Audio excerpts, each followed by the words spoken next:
യേശുക്രിസ്തുവിൻ്റെ വീണ്ടും വരവും പ്രവചന പഠനമെന്ന 139 ഭാഗത്തേക്ക് ഏവരെയും പ്രാർത്ഥനയോടെ ക്ഷണിച്ചുകൊള്ളുന്നു.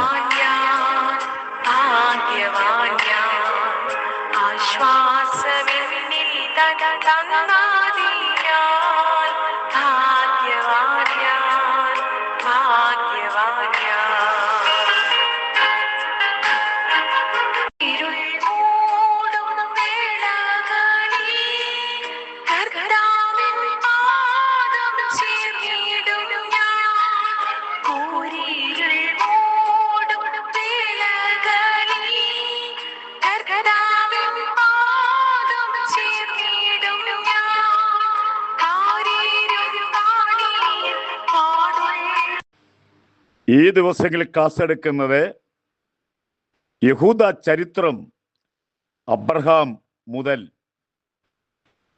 ഇവരുടെ പേരുകൾ നമുക്ക് നോക്കാം.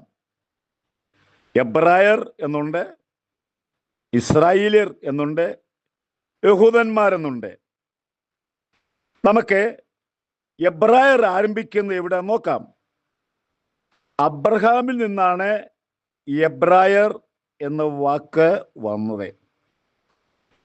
എബ്രായർ എന്ന വാക്കിന്റെ അർത്ഥം വിട്ടുപോരുന്നവർ എന്നാണ് അർത്ഥം. ഉൽപ്പത്തി പുസ്തകം 14 അധ്യായം 13 വാക്യം ആദ്യമായി എബ്രായർ എന്ന പദം അവിടെയാണ് കേൾക്കുന്നത്. ഉൽപ്പത്തി പുസ്തകം 14 അധ്യായം 13 വാക്യത്തിലാണ് ഇതാദ്യമായി കാണുന്നത്. ലോത്തിനെയും സമ്പത്തിനെയും എടുത്തുകൊണ്ട് പോയി അങ്ങനെ ഇരിക്കുമ്പോൾ ഒരാൾ ഓടി വന്ന് പറയുന്ന വാക്കാണ്. ഓടി വന്ന ഒരുത്തൻ എബ്രായനായ അബ്രഹാമിനെ അറിയിച്ചു. അങ്ങനെയാണ് ആദ്യമായി എബ്രായർ എന്ന വാക്ക് എന്ന പദം ഇവർക്കുണ്ടായത്. വിശുദ്ധ വേദപുസ്തകത്തിൽ 50 പ്രാവശ്യം എബ്രായർ എന്ന വിശേഷണമുണ്ട്. പുതിയ നിയമകാലത്തായപ്പോഴത്തേക്ക് അവരെ ഇസ്രായേലിയർ എന്നും എബ്രായർ എന്നും വിളിച്ചിരുന്നു.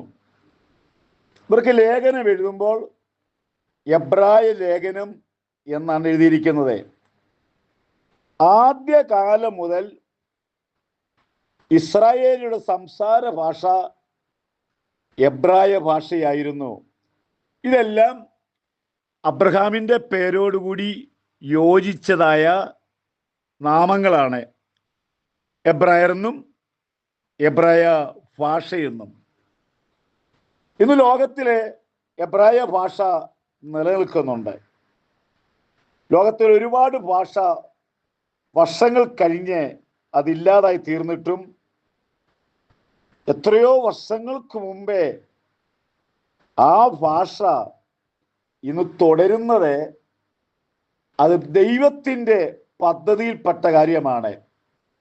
കാരണം പഴയ നിയമം എഴുതിയത് എബ്രായ ഭാഷയിലാണെന്നും പുതിയ നിയമ ഭാഷ ഗ്രീക്ക് ഭാഷയിലാണെന്നും നമുക്ക് വേദപണ്ഡിതന്മാരും ചരിത്രമൊക്കെ നോക്കുമ്പോൾ അങ്ങനെയാണ് ക്രമീകരിച്ചിരിക്കുന്നത്. ഈ 2 ഭാഷകളും ഇന്ന് നശിച്ചിട്ടില്ല, ഇന്നുണ്ട്. യഹൂദന്മാരെ അവർ രാജ്യത്തിലെ അവരുടെ ഭാഷ എബ്രായ ഭാഷയാണ്. അവരുടെ ആരാധന എബ്രായ ഭാഷയിലാണ്. അവരുടെ സംസാരവും അവരുടെ ആരാധനയും എല്ലാം എബ്രായ ഭാഷയാണ്. ഞാൻ നേരത്തെ ഓർപ്പിച്ചതുപോലെ അബ്രഹാം എന്ന വാക്കിനോട് ചേർന്ന് ഇന്നും നിലനിൽക്കുന്നു. ഇവർക്ക് രണ്ടാമത് ഇസ്രായേൽ എന്ന പേര് വന്നു. അത് ഉൽപ്പത്തി പുസ്തകം 32 അധ്യായം 22 വാക്യം മുതൽ 30 വാക്യം വരെയും നാം വായിക്കുമ്പോൾ യാക്കോബ് സ്വന്തം നാട്ടിലേക്ക് മടങ്ങി വരുന്നു. യാബോക്ക് കടവിന്റെ തീരത്ത് വെച്ച് കേട്ടു തൻ്റെ സഹോദരൻ തന്നെ ആക്രമിക്കാൻ വരുന്നു എന്ന്. താൻ ഉടനെ ദൈവസന്നിധാനത്തിൽ പ്രാർത്ഥന ആരംഭിച്ചു. കാരണം തിരിച്ചു പോയി കഴിഞ്ഞാൽ അമ്മായിയപ്പൻ ഉപദ്രവിക്കും, അല്ല സ്വന്തം നാട്ടിലേക്ക് വന്നാൽ ജ്യേഷ്ഠൻ ഉപദ്രവിക്കും. യാക്കോബെ ആകെ കഷ്ടത്തിലായി. തനിക്ക് ഒന്നും ചെയ്യാൻ വയ്യാത്ത സാഹചര്യമായി. അവിടെ ദൈവസന്നിധാനത്തില് നിലവിളിക്കാൻ തുടങ്ങി. നീ ദൈവത്തോടും മനുഷ്യരോടും മല്ലു പിടിച്ച് ജയിച്ചത് കൊണ്ട് നിന്റെ പേർ ഇനിയും യാക്കോബ് എന്നല്ല ഇസ്രായേൽ എന്ന് വിളിക്കപ്പെടും. അങ്ങനെയാണ് രണ്ടാമത്തെ പേരായിരിക്കുന്ന ഇസ്രായേൽ എന്ന പേര് അവിടെ ആരംഭിക്കുന്നു. അബ്രഹാമിന്റെ മക്കളെ ഇസ്രായേലിയർ എന്ന് പിൽക്കാലത്ത് അവർക്ക് അങ്ങനെയാണ് പേര് വന്നുള്ള കാര്യം ബൈബിളിലൂടെ ഞാൻ ഓർപ്പിച്ചു കൊള്ളുന്നു.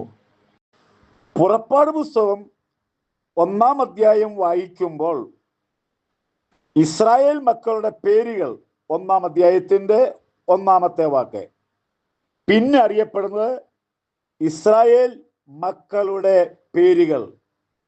അങ്ങനെ ഇന്ന് ലോകം അറിയപ്പെടുന്നത് അവരുടെ രാജ്യത്തിൻ്റെ പേര് ഇസ്രായേൽ എന്നായി.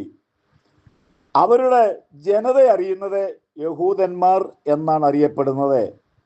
വളരെ നമ്മളതൊന്ന് പഠിക്കേണ്ടതായ കാര്യമാണ്. ഇനിയും അടുത്ത മൂന്നാമതൊരു പേരുണ്ട്. ആ പേരാണ് പ്രശസ്തമായി നിൽക്കുന്ന പേര്, യഹൂദന്മാർ. അത് ഇന്ന് ഏറ്റവും പ്രസക്തമായി നിൽക്കുന്ന, ലോകത്തിനു ഭയമുള്ള ഒരു പേരാണ് യഹൂദന്മാർ. മത്തായി സുവിശേഷം 2-ാം അധ്യായം അതിന്റെ 2-ാമത്തെ വാക്യം വായിക്കുമ്പോൾ, 2-ാമത്തെ വാക്യം, കിഴക്ക് നിന്നും വിദ്വാൻമാർ വന്നു, യേശു എന്ന പൈതലിനെ കാണാൻ വേണ്ടി വന്നു. അവർ യെരുശലേമിൽ രാജകൊട്ടാരത്തിൽ ഒന്ന് ചോദിച്ച ചോദ്യമാണ്, യഹൂദന്മാരുടെ രാജാവായി പിറന്നവൻ എവിടെ? അമ്പരന്ന് പോയി. ആ വാക്കിന്റെ മുമ്പിൽ രാജകൊട്ടാരത്തിലുള്ളവർ അമ്പരന്ന് പോകത്തക്കവണ്ണം യഹൂദന്മാർ രാജാവായി പിറന്നവൻ എവിടെ എന്ന് ചോദിച്ചു. മത്തായി സുവിശേഷം യഹൂദൻ എന്ന നാമമാണ് അവിടെ തുടങ്ങുന്നത്. ഇനിയും യോഹന്നാന്റെ സുവിശേഷം 8-ാം അധ്യായം 57-ാമത്തെ വാക്യത്തിൽ നമ്മുടെ കർത്താവിനോട് ചില ആളുകൾ സംസാരിക്കുന്ന ആ ഭാഗത്തെ യഹൂദന്മാർ അവനോട് നോക്കിക്കോണം. പിന്നെ അവരെ അറിയപ്പെടുന്നത് യഹൂദന്മാർ അവനോട് എന്നാണ്. യോഹന്നാന്റെ സുവിശേഷം 4-ാം അധ്യായം 9-ാമത്തെ വാക്യത്തിൽ ഒരു ശമരിയ സ്ത്രീയെ കാണുന്നുണ്ട്. ആ ശമരിയ സ്ത്രീ ചോദിക്കുന്നത്, നീ ഒരു യഹൂദനല്ലയോ? ഇതിന്റെ ചരിത്രത്തിലേക്ക് വരുമ്പോൾ ഇവരുടെ പേരുകളെ പറ്റി നമുക്ക് ചിന്തിപ്പാൻ ഇടയായി തീർന്നു. എബ്രായരെന്നും ഇസ്രായേലിലെന്നും യഹൂദന്മാരെന്നും ഈ 3 പേരുകൾ ഇന്നും തുടർന്നുകൊണ്ടിരിക്കുന്നു. ഇത് ദൈവത്തിൻ്റെ പദ്ധതി എന്ന് ഓർത്തുകൊള്ളുക. ക്ലാസ് ശ്രദ്ധിച്ച എല്ലാ പ്രിയപ്പെട്ടവരെയും കർത്താവ് അനുഗ്രഹിക്കട്ടെ. ഭാരതത്തിനോട് പ്രാർത്ഥിക്കുക. നമ്മുടെ കർത്താവ് വരാറായി, പോകുവാൻ ഒരുങ്ങുക. ദൈവം നമ്മളെ അനുഗ്രഹിക്കട്ടെ.